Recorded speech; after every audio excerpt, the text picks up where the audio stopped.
You're listening to a For the Girls podcast Flashback Friday episode.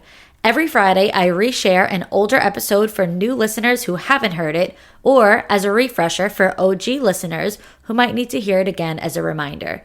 Enjoy, and I'll see you with a new episode on Monday. Settling is not an option for me. Everything I desire is already mine. What if you can have it all? Because every day is for the girls.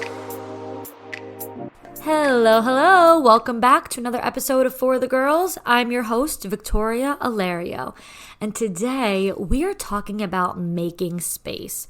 We are talking about letting go and releasing the things out of your life that are overstaying their welcome. We're talking about shifting your energy to attract everything you want, to receive everything you want, to gain the most self-love possible, and to really just declutter.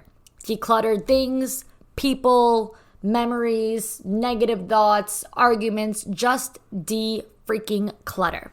What sentence I really love in this topic is what you lose when you gain self-love is actually just the universe decluttering and making space for what better suits you.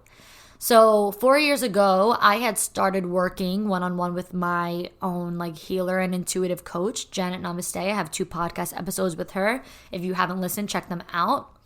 And one of the first things that she ever taught me when I started working with her was the importance of decluttering. Declutter your emails, texts, photo album, car, cabinets, closets, drawers, desks, storage, refrigerator, pantry, work folders, notes, literally anything and everything that could be decluttered.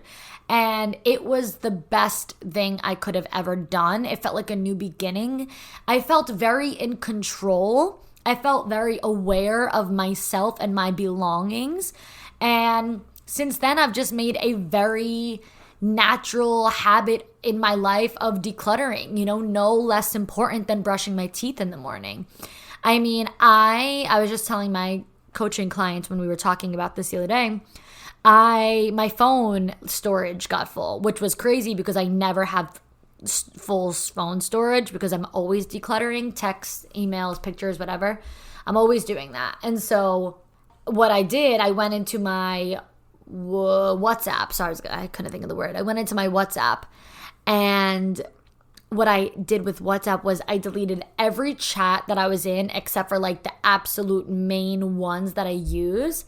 And then those main ones that I used, I cleared the chat. So I don't know if you guys know that you can do that on WhatsApp. I don't know if everyone here uses WhatsApp, but WhatsApp for me is a pretty big, app. It had so much storage. So my phone was full at 256 gigabytes. And then I deleted all of the chats except for the main couple. And those main couple that I kept, I went in, and if you go into a WhatsApp chat, and I'm going to walk you guys through it. Tap the top of the chat, tap the title, the person's name or the group chat name, whatever it is. Scroll all the way down and you'll see it says export chat, clear chat, exit group, and report group. So you would just click clear chat. So when I clicked clear chat, my phone storage went all the way down to 149 gigabytes. That was 107 gigabytes from WhatsApp. Clearing my chats and deleting the ones I don't use. 107 gigabytes. I think that's the math. 256 it was at, and then it went all the way down to 149. I literally was like, oh my God, this is the best thing that I've ever done in my life. That might be dramatic, but it really was just a very big sigh of relief, and it just felt amazing, and it felt like a weight lifted off my shoulders. And that's what decluttering feels like. Relief, optimism. It just feels good. And when I started decluttering in the first place, when I started getting rid of things and whatever, I realized how much nicer my closet looked without all those clothes sitting in there. Oh yeah, well, I keep this jacket even though it has tags on it for 3 years just in case I ever wear it. I keep these photos just in case I'll ever want them. Or I keep these texts just in case I'll ever need receipts. I want to have the proof. I never fucking do. I never, ever, ever do. So when I started doing that, I was like, how have I been living like this? How have I not been decluttering sooner? And I really did realize that we do subconsciously hold on to things and people just in case. It's not just about our pantry and our closets and cabinets. It's people, relationships, friendships, memories, arguments, all different things. We hold on to the potential. We hold on to options of people, the idea of what something could be, the potential of what someone could be. We romanticize behaviors. We romanticize patterns. We put off becoming our best selves because we know that we'd have to get rid of these things in return. We know what we'd have to get rid of if we want to be our highest self. So we block ourselves from becoming our highest self because we don't want to let go of certain things. We hold back from becoming our most confident, self-respected version of ourselves because we know we can't be her. We can't be our most confident, self-respected version of ourselves and also hold on to people and things that she wouldn't allow in her life.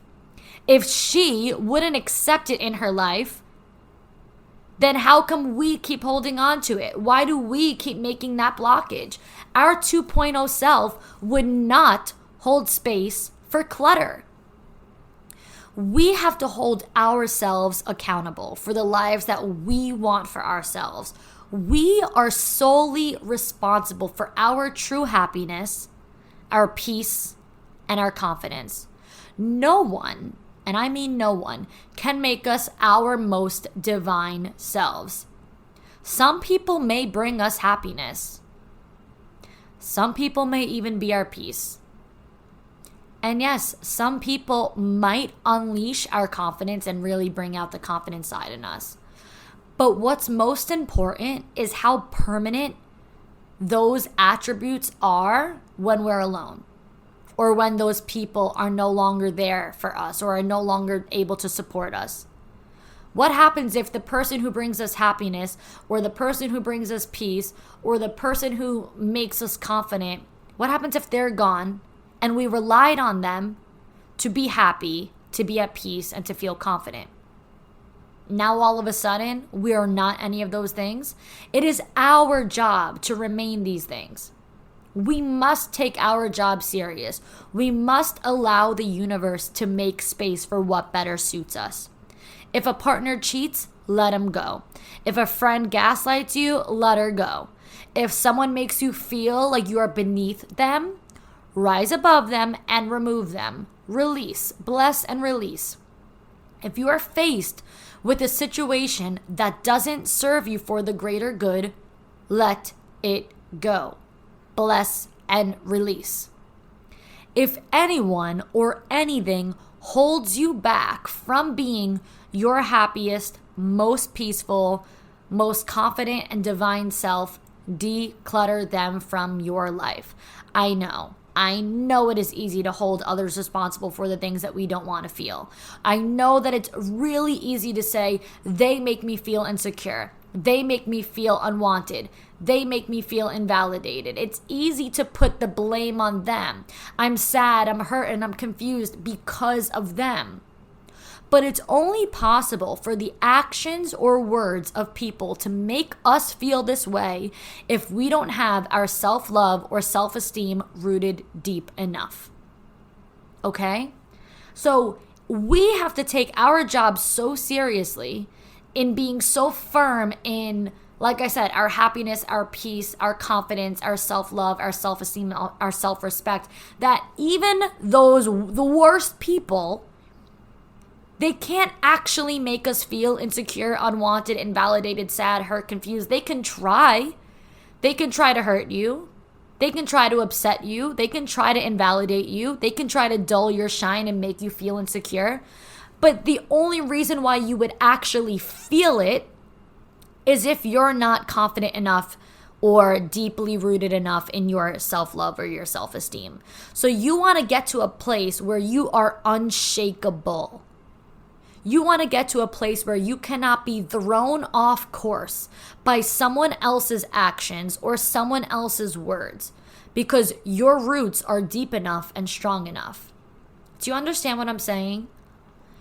So many people rely way too much on other people or need way too much external validation or can't be alone and can't be single, whatever the case is. And then when they have to let someone go, they're so thrown off course, they don't even know what to do with themselves. Or when someone that was a close friend, treats you bad or whatever, their actions or words, attack you, it shouldn't even shake you if you are really, truly, divinely strong in, yourself. Other than that, I want to talk about singleness and the space of a partner. And I want to share with you all a story, a personal story. You may have seen this on my Instagram story.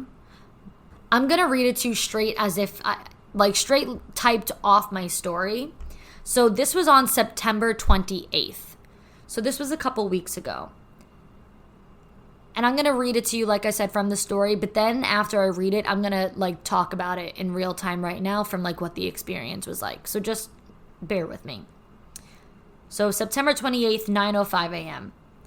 I couldn't sleep last night because God kept trying to talk to me in my head and sending me a message. My thoughts were consuming me no matter how hard I would try to fall asleep. I was blasting the volume on my brown noise, which is what I listen to help me fall asleep, to overpower what was happening in my head. But he's a stubborn man and he was going to get his way. There was no fighting it. I finally gave in and just started typing away and what he was putting on my heart. And it all came out so quickly. It was as if it was just sitting there waiting to be poured out of me. But keep in mind, I hadn't even been thinking about this at all until all of a sudden at nearly 2 a.m. when it came to me. Then the thought was so overwhelming, it was as if I had no choice but to accept it all at once. I was typing it out all right, I get it, LOL. As soon as I released my thoughts, I fell asleep instantly. No more tossing and turning. Anyways, of course it wasn't my intention to share. I typed from the heart and it's personal. But then of course he was back this morning when I woke up, letting me know someone else needs to understand this too. This message wasn't only for me.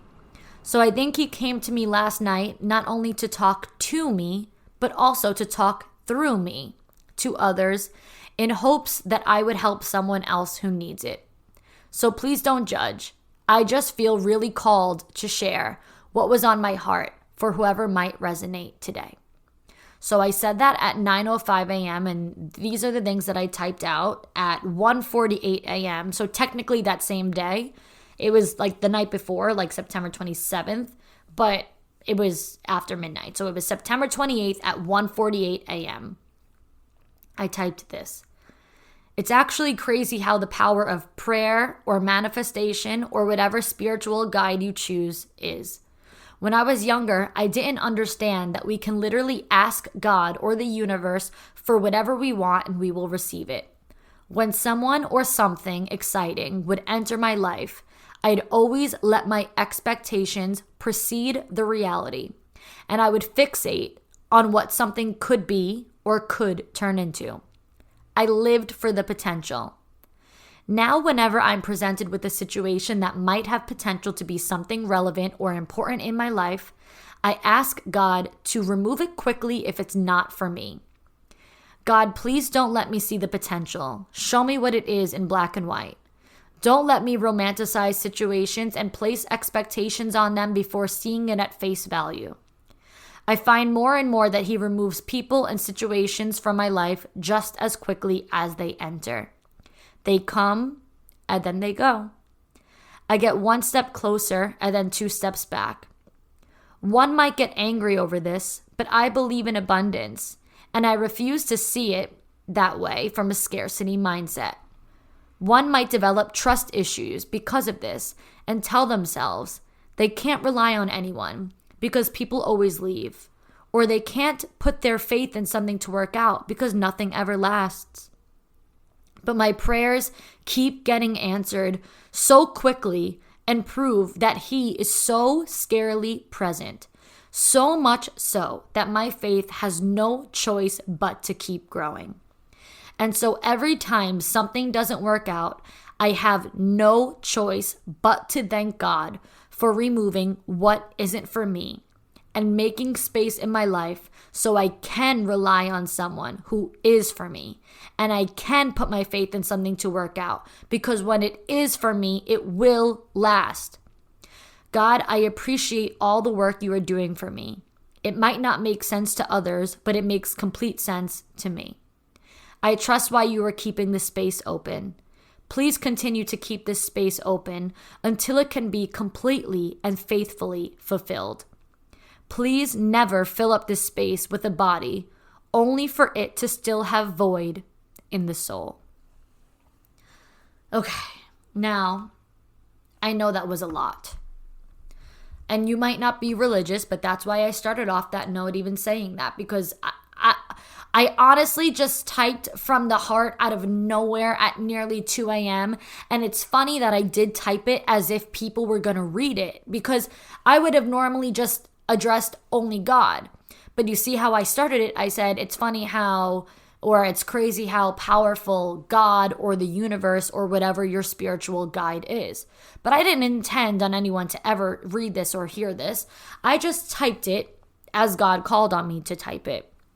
And then I went to bed, and then I let it go. And then when I woke up in the morning, he was back, like I said. And I just felt it, and I felt so called to share it. And the fact that I shared it and had written, like any spiritual guide you choose. Like, it's just funny because it's almost as if, when he was talking to me and telling me what to write, he knew other people would hear this. So I guess that's why I addressed, other things there. But anyway, this, like I said, it wasn't something I even was thinking about consciously or mindfully. It literally hit me at 1:30 in the morning, whatever time it hit me, and I just couldn't sleep. And it hit me probably around midnight, because then I was up for almost 2 hours tossing and turning. Like I said, I was blasting my brown noise to try to drown out my thoughts. And nearly 2 hours later, I just gave in and I gave up and I just said, oh my gosh, okay, here I go. Let me just type it out. And it's funny because, guys, I passed out right after. I typed that all, and it was like a huge weight lifted off my shoulders. And I just felt so much clarity, and I felt so good, and I finally got tired and relaxed and calm, and I just went to bed. Anyway, what I want to highlight from that is how I was talking about God keeping space and making the space for the right person for me. And like I said in that message, some people might get angry about this, that people come and go. Some people might develop trust issues. Oh, I can't trust anyone because everyone always leaves. I can't trust anything to work out because nothing ever does. I can't trust this, or I don't believe people have good intentions because people come in my life with bad intentions and then they go. And for me, my faith just gets stronger. And my mindset is so abundant that I'm like, oh, he's bringing this person into my life so that I could realize more and more what I don't want and what I do want. And so now he's going to remove that person, and then I'm going to have the space for the right person. And then it happens again and again and again. And I'm okay with that, because I'd rather the space be fulfilled faithfully with a true soul, not just a body. Don't just fill it physically. I don't just need a man. I don't just need a boyfriend. I don't just want someone to be in my life. If someone's going to be in my life, they better be the person. They better be the one. He better be my man. He better want to marry me and have my children, or want me to have his children, rather. He wants me to be the mother of his children. And he better be ready to devote himself to me and commit to me and be obsessed with me and be loyal to me and not be afraid of telling me how he feels. He better be ready to, become my partner. Why would I want a body to take up this space?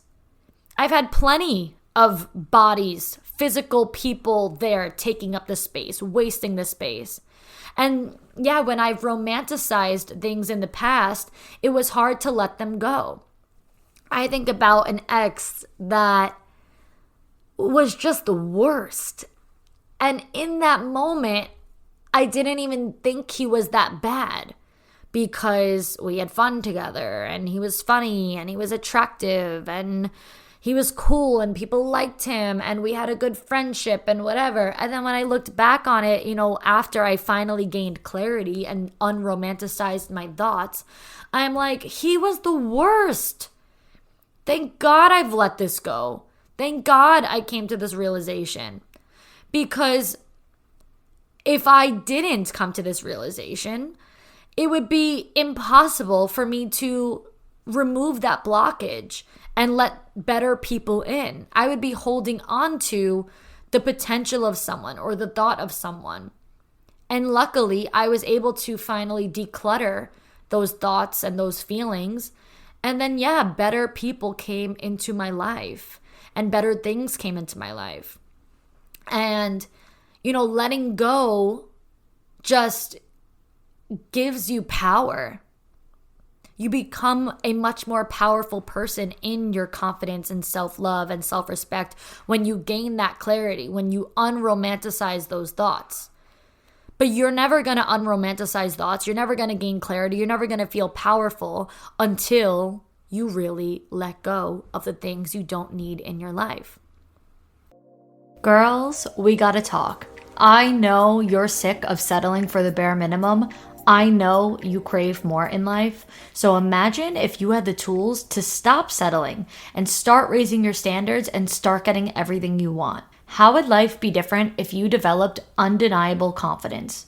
Well, you're about to find out with my Queens of Confidence digital program. It's an 8-module program that has been proven to change lives through recorded coaching videos, journal prompts, worksheets, and a community discussion board for you to ask me any questions and connect with the other members of the program. Topics include the 5 levels of the self, external validation, feminine and masculine energy, boundaries, high standards, communication skills, self-doubt, limiting beliefs, imposter syndrome, daily habits, mindful living, emotional availability, improving your relationships, understanding your needs, attracting everything you want, and more. You get instant access to the entire program right now, and you can watch and learn at your own pace because it's yours forever. And right now, it's on a limited time discount, so you can have it all for a discounted price if you buy now. Some of the queens who have completed the program said it's one of the best investments I ever made. Vic is an expert when it comes to confidence. I love how comfortable she made me feel, but at the same time, she told me exactly what I needed to hear so I can grow. In only a couple of weeks, my life is already changing. So girls, invest in yourself. You're worth it, and your 2.0 self will thank you. Head to victoriaalario.com or click the link in the show notes and get the program on a discounted rate for a limited time now. Do you struggle to find comfort in your body? Do you experience cravings, bloating? If so, then you need Hormone Harmony, the solution for women of all ages to maintain optimal hormone levels. It reduces bloating and discomfort and supports your mood and general well-being. Happy Mammoth, the company that created Hormone Harmony, is dedicated to making women's lives easier. It has 0 sugar and is gluten-free, dairy-free, non-GMO, and third-party tested. And the biggest benefit? Feeling like myself again. That's what women mention over and over in the reviews, and there are over 17,000 reviews for Hormone Harmony. For a limited time, you can get 15% off on your entire first order at happymammoth.com. Just use the code FORTHEGIRLS at checkout. That's happymammoth.com and use the code FORTHEGIRLS for 15% off today. I know every girl that struggles with her weight is sick of being told diet and exercise only by doctors when it comes to weight loss strategies, because sometimes there's more to it. A friend of mine was actually denied safe and affordable medications and told to get a bike. But I just found Mochi Health, a telehealth platform for weight loss that's dedicated to providing holistic, patient-centered care. Mochi Health includes visits with board-certified doctors, nutrition consultants, and medication delivered right to your door, including GLP-1s like Ozempic and generic compounded versions that are actually affordable and accessible regardless of insurance coverage. Their dietitians work hand in hand with your medication to create personalized nutrition plans that fit your lifestyle and help you reach your weight loss goals by making easy and sustainable changes to achieve results. So get started at joinmochi.com and be sure to use my code FORTHEGIRLS to get $40 off. That's joinmochi.com and code FORTHEGIRLS for $40 off. When you do let go, you're going to release doubt, fear, worries. You're going to stop overthinking because you're going to be at peace. And when you're at peace, you're not sitting around worried all day or having all these fears and worries and overthinking about everything. You know, one of my clients said to me, but how do I know the difference between overthinking and just, having a self-fulfilling prophecy versus having like my intuition tell me, oh, this person really isn't for you, so trust your gut. And I think what I'm about to say might not be the most helpful, but I think that you just know, because I think that if you live consciously, I think that if you live a mindful life, and I think that if you live a self-aware life, then when your overthinking comes from really nothing of substance, it just comes out of nowhere because of, like trauma or insecurity, versus when there's an energetic transfer that doesn't feel good. Like I can think about times where I was overthinking something so much so that, it was a self-fulfilling prophecy because I manifested a negative outcome. But it's because I kept saying this will never work, or like, I know this isn't going to be, or, oh, he's not, whatever, he's not talking to me enough, or whatever it was. Like, there was really no substance to those claims. It was just me in my own head convincing myself of all these things. And I had no real reason to think them. I was just overthinking it from my own insecurity. But my intuition is never wrong. Like, my gut is always right. And it usually comes from an energetic transfer. So, like, for an example, I could think of two guys who, like, I was supposed to have dates with and they both canceled. And up until this energetic transfer that I just could feel it, I never thought anything of it. We had great conversations. They were great guys. I'm like, wow, I'm optimistic about this. I feel great about this. I felt total peace, totally calm, totally accepting of it. I never felt like one was too good for me or I was too good for them. I felt like we were on the same page. Everything felt great. There was no overthinking until, for both of them, legit the day before. All of a sudden, the day before the dates, I could just sense the energy in the way that they were speaking, in the urgency that they were speaking, or I should say lack thereof urgency that they were speaking. To go from having really high vibrational energy and attitudes to being lower vibrational energy and attitudes, to going from texting me as soon as they wake up in the morning and being, like nice throughout the day, to barely responding at all. Like, it was just a very obvious shift in energy. And as soon as I felt that, I'm like, okay, these dates are not going to happen. I literally knew that these dates were not going to happen. I can't even give you all the tangibles, but there were so many little drops of evidence and little things that happened throughout the 24 to 48 hours that I was just like, this is off. This doesn't feel right. And I felt it in my gut. I physically could feel it in my gut. It wasn't coming from a place of anxiety, because overthinking comes from anxiousness in the brain, in the head, and you're just all in your head. And you don't even know why you think the things that you think. It's really just doubt, fear, and worries. But with these guys, there was no fear. There was no worries. I didn't even feel doubt. I was sure that these dates weren't going to happen. I just knew that it was going to happen in my gut. I physically felt it in my stomach. And my intuition was right. They both ended up canceling on me. And I was just like, yeah, I knew that was going to happen. So for me, I feel like, yeah, again, I don't know if that's the most helpful or most tangible, but one comes from the gut and one comes from the head.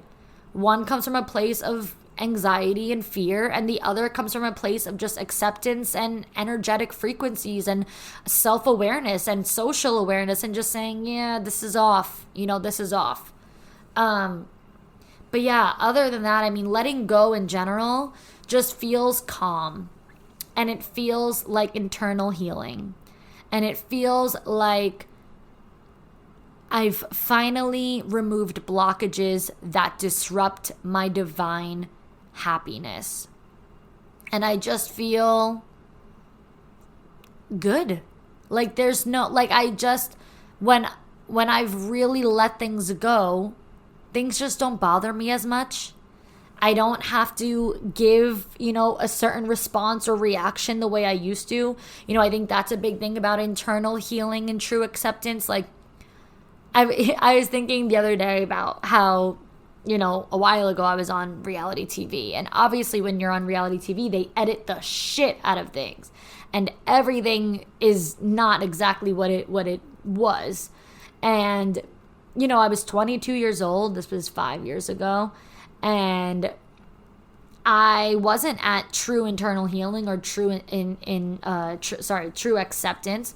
So I felt the need to really defend myself, and I had to give responses. And I was, arguing with people on Twitter, and I made like an hour-long YouTube video to explain the reality and say, well, this was edited this way, and this actually was that way. And I just really needed to give that response and reaction to explain myself.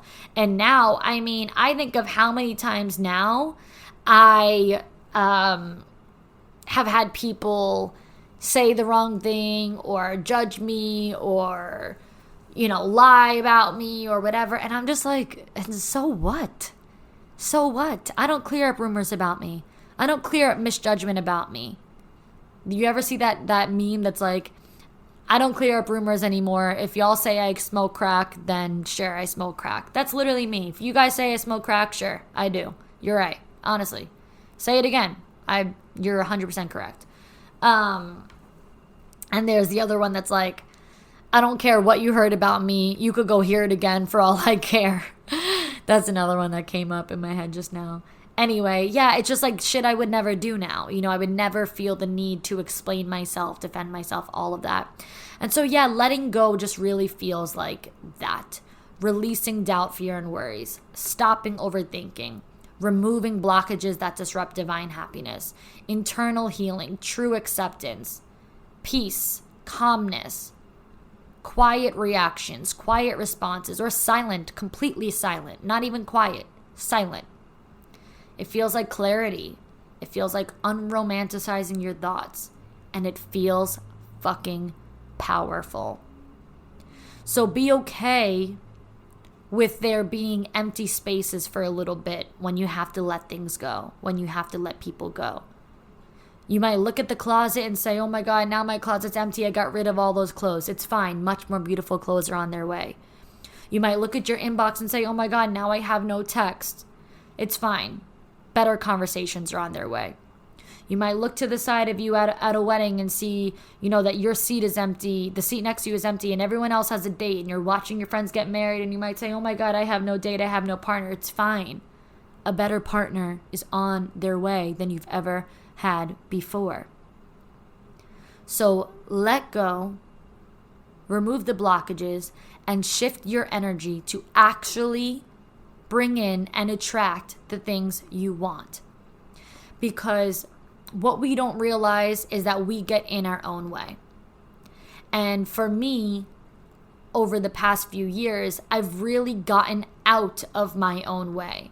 And I do find that I am someone who gets pretty much everything I want. And maybe I don't have the guy yet, but for the most part, anything I've ever wanted, I got. I wanted to do confidence coaching, I got it. I wanted to start Vixen the Label, I did it. Every apartment I've ever wanted, I got it. I wanted to be on reality TV, I got it. anything I wanted, I got. I'm very rarely told no. You should actually listen to my podcast episode titled How I Discovered I Was a Master Manifester, something like that. It's about being a master manifester. If you look back a couple months ago, you'll find that episode. But what I've learned over the years about getting everything I want is that we attract who we are and what we are. And a lot of people don't resonate with the fact that I share my strengths and I project my best qualities. A lot of people are so much more comfortable being super modest and never, talking about themselves or sharing their best qualities or projecting their strengths to the world. But for me, by me projecting my best qualities, I've built my whole life. I've built my whole career because I put all of my attention into my strengths. Most people put all of their attention into their weaknesses or their insecurities. And the thing is, where your focus goes, your energy flows. So where your attention goes, your energy flows. So if you're constantly overthinking, if you're always insecure about certain things, then everyone will know that about you. Everyone will see that about you. Everyone will recognize your weaknesses and recognize your insecurities because you put your focus and attention into it, and therefore the energy goes into it. However, for me, I've put all of my focus into the fact that I am good at what I do. I'm confident. I'm smart. I'm a good I'm a good businesswoman. I'm a good speaker. I give great advice. I have a very positive, abundant mindset. I'm realistic. I'm powerful. I'm honest. And because I believe all of these things about myself and put them out there, I started a podcast. I started confidence coaching. I started my daily texting platform, The Confidence Club. I became a content creator. I have my Instagram. I have my TikTok. I started a brand. That's out there. Like everything I've ever done is a byproduct of not being afraid to embrace my best qualities and project them into the world. Even when I meet new people, I'll meet new people and they're like, oh my God, you're such a badass. I'm like, yeah, I am. Isn't that crazy? I know. I agree. So you agree. You think you're really pretty. And guess what? My strengths or my confidence in myself never comes from looks, ever. Ever. I never think that I'm the best looking in the room. I never think that I'm the prettiest in the room. But guess what? I will get more attention and my energy will be much higher then, and I will captivate people more than girls that are even much more beautiful than me, because it has nothing to do with looks. It has everything to do with your energy and attracting who you are, not what you look like. So I attract success. I attract confidence. I attract positivity. I attract good experiences. I attract supportive people. I attract just great things. And that's why I get everything I want, because I believe that I can have everything I want. I've removed those blockages. So get out of your own way. Stop worrying that somebody else is prettier than you. Who the fuck cares? No one would even notice if someone is prettier than you if your energy was brighter than theirs. Not to say that there should be a competition of who should get more attention, but I'm just saying you're so hyperfixated on them, and it doesn't even matter because nobody else would be if you weren't internalizing insecurity and exuding insecurity. So, the more positive and the more confident we are, the more of that we attract. We attract who we are. So that's pretty much everything on that. And now it is time for our Dear Victoria segment. If you guys don't know, at the end of the episodes, I answer a question, scenario, give you advice. You can send over your submissions to victoria.forthegirlspodcast@gmail.com.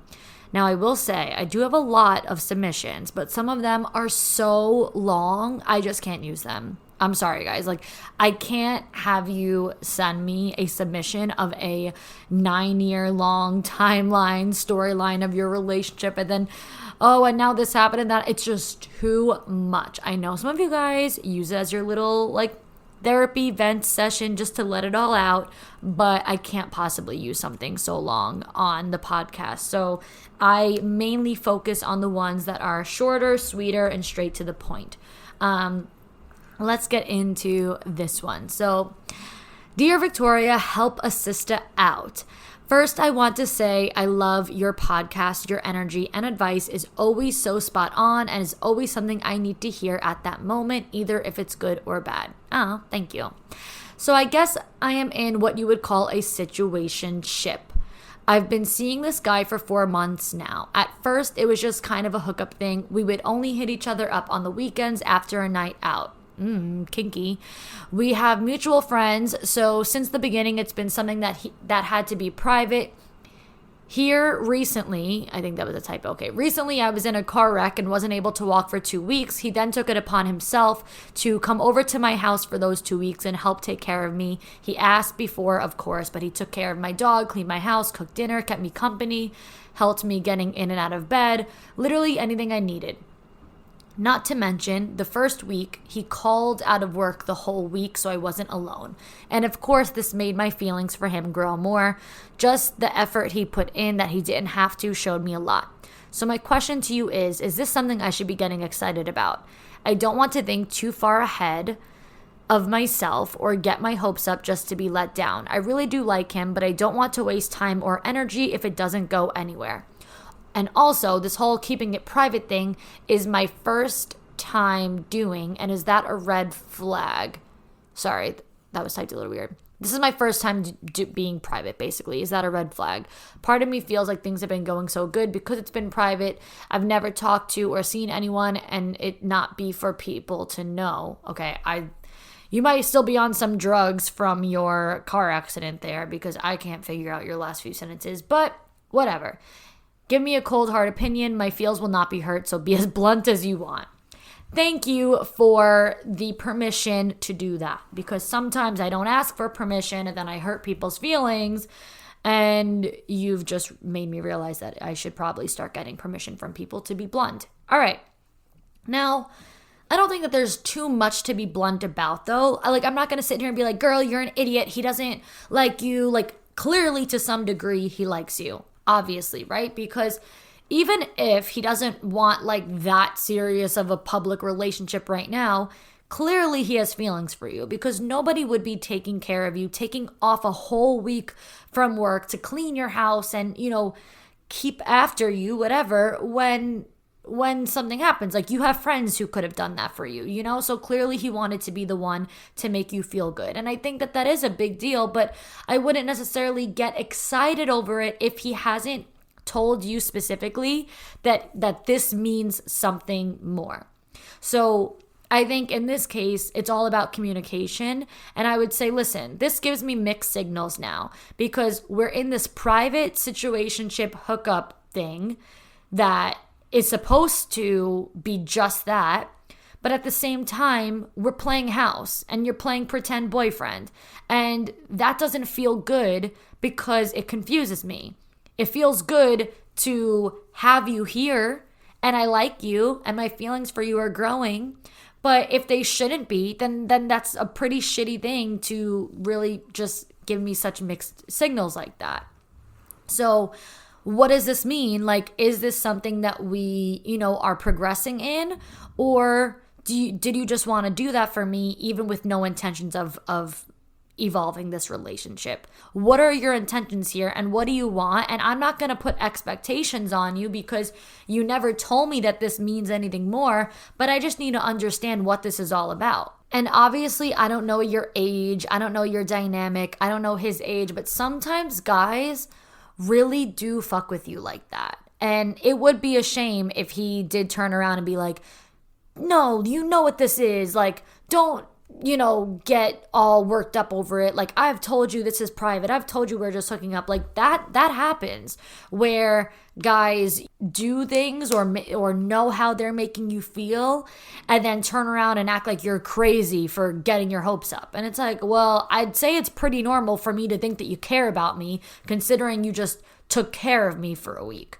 I don't think that that's all that absurd to come up with the conclusion that you like me, right? Sometimes guys, when they're young or immature, even if they're older but just emotionally immature or emotionally unavailable, they tend to, gaslight you to a degree. I don't really like to throw around such big words if that's not the right way to use it, but it's just they tend to make you feel like you are imagining something more, even though they told you straight up from the beginning, don't get your hopes up. Well, then don't do things that would get my hopes up, and I won't. So I would just communicate it with no expectations. And if he does tell you something along the lines of that, like, no, this isn't going to be anything more, you know what this is, then you need to set really strong boundaries and be like, okay, well then this is not going to work for me. You are going to have to tone it down, because if you treat me like you're my boyfriend and I'm your girlfriend, then I'm going to feel like you're my boyfriend and I'm your girlfriend. So you should probably treat me like a fuck buddy or a situationship or a friends with benefits, if that's all this is. Period. And that's where the boundaries are going to be. So I would let it end with that. And, of course, I hope that it works out, because if it does, great. You got a boyfriend, and clearly he gives a shit about you because he took care of you. But if he doesn't, then you need to set some firm boundaries and be like, okay, well, then this will never happen again, because I can't let you hurt me like that. And that's it. That's all we got for today. So thank you, girls, so much for tuning in and listening this week. Until next time, girls.